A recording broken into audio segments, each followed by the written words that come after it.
ইলিয়াস হোসেন সহ বিভিন্ন সাংবাদিক, সমালোচক, লেখক, সুশীল সমাজের সদস্য, আইনজীবী এবং বিচারকদের উপর দমন-পীড়ন চালিয়েছিল জুলাই হত্যাযোগ্য মামলায় ফাঁসির আসামি খুনি Sheikh Hasina.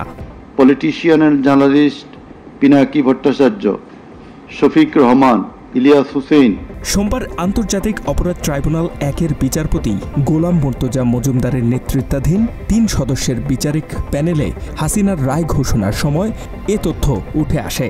And ousted many of them from the country. The then Chief Justice Sheikh S.K. Sinha. এ সময় আদালত জানিয়েছে, স্বৈরাচার হাসিনার আমলে সাবেক প্রধান বিচারপতি এস.কে. সিনহা, প্রখ্যাত লেখক ও সাংবাদিক এবং ইতিহাসবিদ মাহমুদুর রহমান, সাংবাদিক ইলিয়াস হোসেন, পিনাকি ভট্টাচার্য, কনক সারোয়ার, মুশফিকুল ফজল আনসারি, ওয়ালিউল্লাহ নোমান, জাওয়াদ নির্ঝর, তাসনিম খলিল, জুলকারনাইন সায়ের কথা বলতেন সরকারের অন্যায়ের বিরুদ্ধে। Politician and journalist Pinaki Bhattacharya, Shafiq Rahman, Ilias Hossain, Kanak Sarwar, Mushfiqul Fazal Ansari, Waliullah Noman, Jawad Nirjhor, Tasneem Khalil, Zulkarnain Saer, barrister Abdur Razzak were driven out of the country.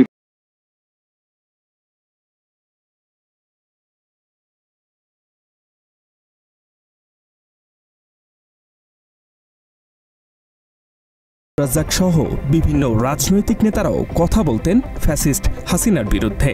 তবে সাবেক সরকারের দুঃশাসন, দমনপীড়ন এবং দুর্নীতির সমালোচনা করাই তাদের জন্য কাল হয়ে দাঁড়িয়েছিল, আর এসব কারণেই দেশ থেকে বিতাড়িত করা হয়েছিল তাদের।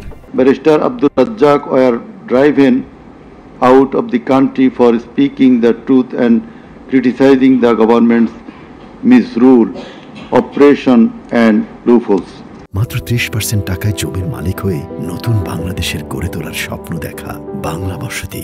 এমনকি কারো কারো ক্ষেত্রে স্বেচ্ছায় নির্বাসনে যেতে বাধ্য করেছিল খুনি হাসিনা সরকার।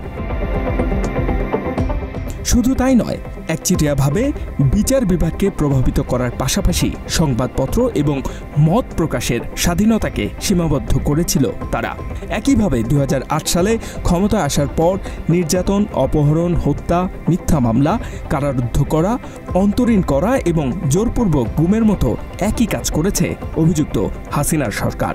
In 2008, with Sheikh Hasina's conspiracy as that of her father, 57 senior army officers, while an deputation in Bangladesh Border Guard, that is BGB, were killed in. এমনকি প্রতিবেশী দেশের সাথে যোগসাজশে বাংলাদেশের গৌরবময় সেনাবাহিনীকে দুর্বল ও বিলুপ্ত করতে এবং সেইভাবে সেনাবাহিনীর সমান্তরালে একটি রক্ষী বাহিনী নামক সশস্ত্র সংগঠিত বাহিনী গঠন করেছিল বলেও উল্লেখ করেন আদালত। Lawyers and judges and H M Ataullah, Bangla addition.